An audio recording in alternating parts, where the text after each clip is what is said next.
One of WrestleMania's greatest collisions comes to its scintillating conclusion with Razor Ramon just managing to outlast Shawn Michaels, claiming possession of the Intercontinental Championship at WrestleMania 10.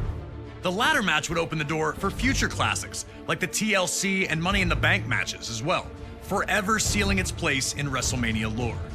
Our next match is another legendary moment that will live forever, as we head to WrestleMania 13.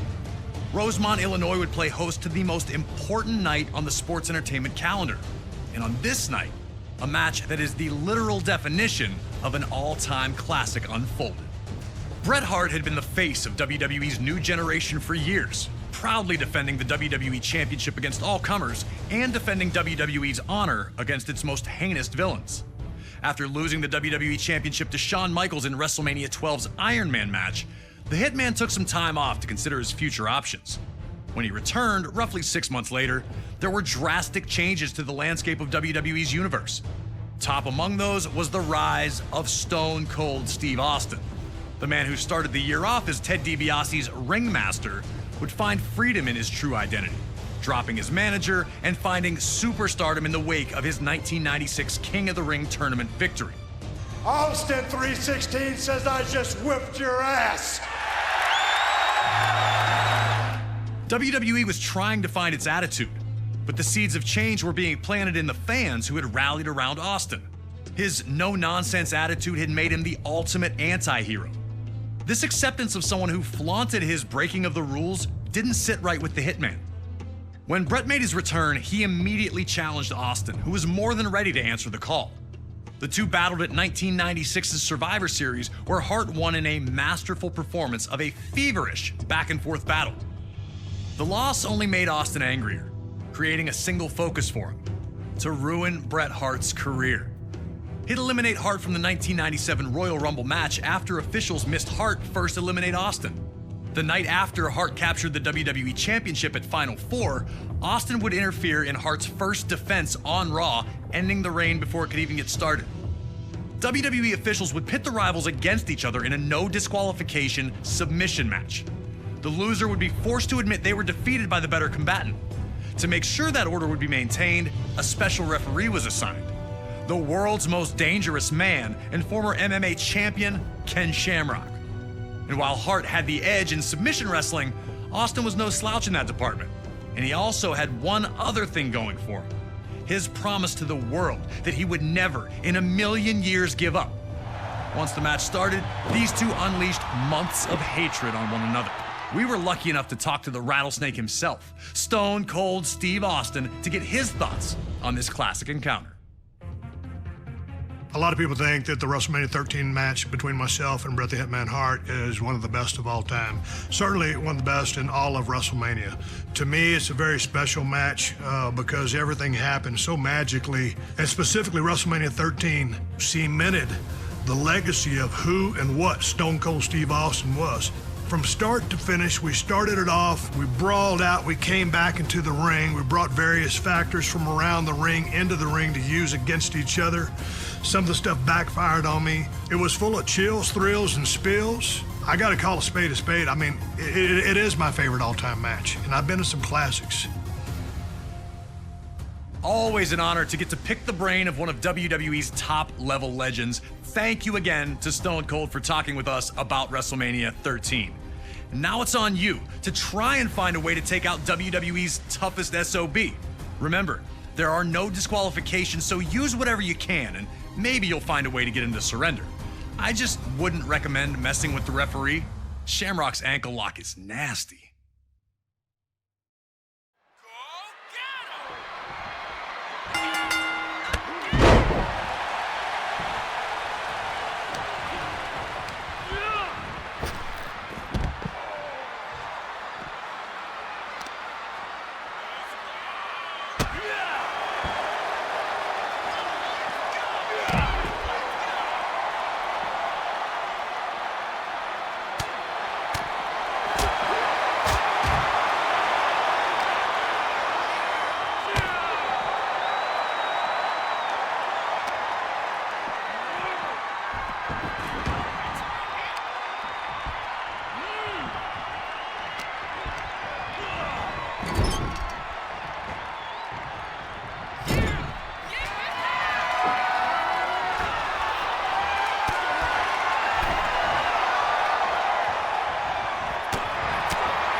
Hart immediately showed why this match was perfect for him.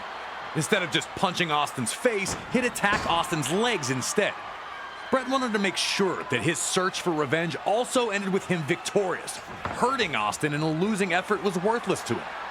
Hart knew every single attack would be used to set up his vaunted sharpshooter, so he started the work early. The Hitman would also find ways to mix his technical style into a more vicious approach, like when he locked Austin in a figure-4 leg lock around the ring post. Normally, a hold that would be subjected to a referee's 5 count, Hart could inflict damage until he chose to let go. And just how much damage had the move done? Had Austin's knee brace offered any type of defense against the maneuver? Austin had the reputation as a brawler, but Hart was showing that he wasn't completely out of his element in this no disqualification match. Bret looked to keep things relatively simple, and so far the plan was paying off. Work the leg, break it down, and the submission opportunities would come.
As the two continued to fight, the action would again return to ringside. A strong Irish whip from Hart sent Austin flying into the guardrail by the timekeeper. Hart stayed on the attack, looking to maintain control under any circumstances. Unfortunately for Austin, a huge cut had been opened up on his head. And seeing the red on Austin brought out a whole new level of ferocity for the Hitman. Brett unleashed months of built-up aggression on Austin. Hart abandoned his limb-based attack, focusing only on Austin's bloodied face.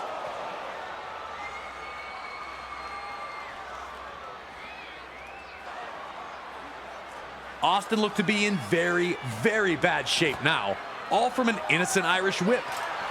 It was now Austin's time to prove that he was everything that he said he was. Did Austin have the fight in him to keep going? Would he look for a way out now that Hart had him badly hurt?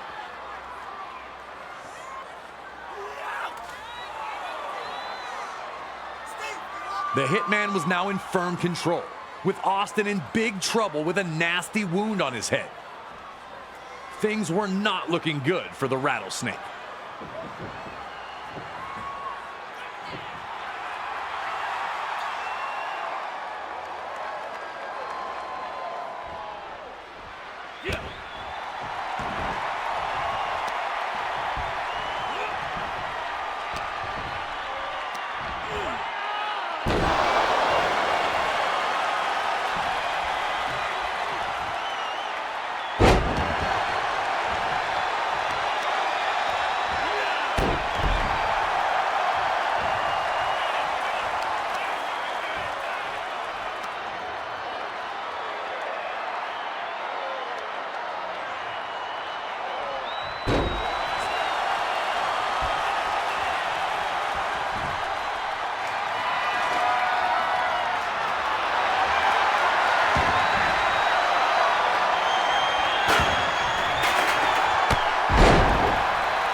continued to maintain control, but Austin would not stop fighting back. Desperate, Austin found an opening, tossing Hart to the apron. Austin would then reveal the lengths he was willing to go to, grabbing an extension cord at ringside. I still can't believe that Ken Shamrock checked to see if Hart gave up instead of trying to break him free.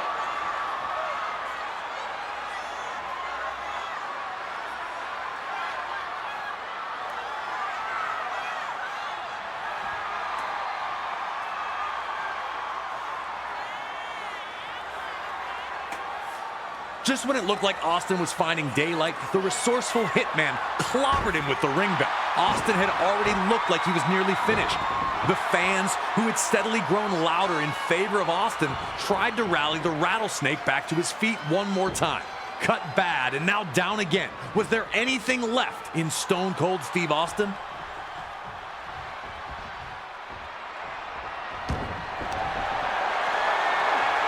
When Hart locked in the sharpshooter, you could see two clear reactions. One group was loudly cheering, sure that the Hitman had done what he needed to do, and that victory was coming. The other group sat with a mixture of disappointment and hope on their faces. Austin was in trouble, of course, but there's no way Stone Cold was going to give up, right?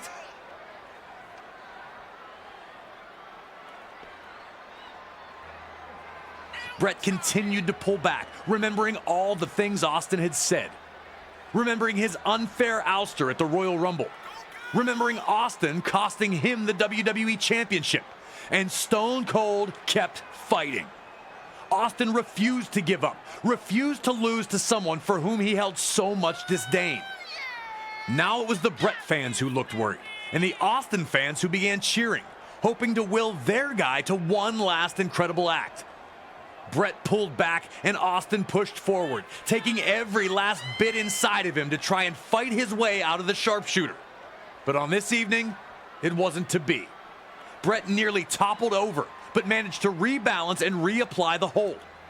Austin, in one of WWE's most memorable visuals, would struggle one last time to find an escape before collapsing unconscious. Special referee Ken Shamrock would call the match here, as Austin was no longer able to defend himself. Yes, Stone Cold lost, but he lived up to his word and he never gave up.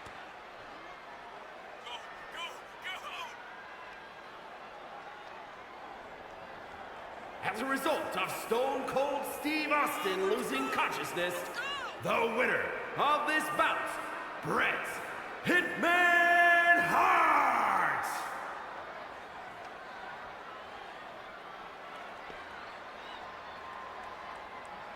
That's right, baby! Oh, yeah, that's right! Woo! Come on! Hart was happy with the win, but he still took the opportunity to attack Austin after the match, which only served to alienate whatever fans still cheered for Brett. Right there! Even in victory, Hart refused to be the better man, which was disappointing to the millions who had supported him. But for Hart, all that mattered was the victory. He'd proven that he was better than Stone Cold Steve Austin, which is all he cared about. And Stone Cold had, while trapped in the sharpshooter, won over an entire fan base with his fight until the very end.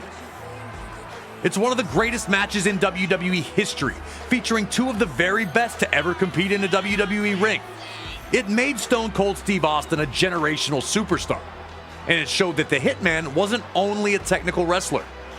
Counter holds, ringside brawling, and lots of weapons, along with one of the most famous endings to any WWE match ever. Such a classic. I never get tired of this match.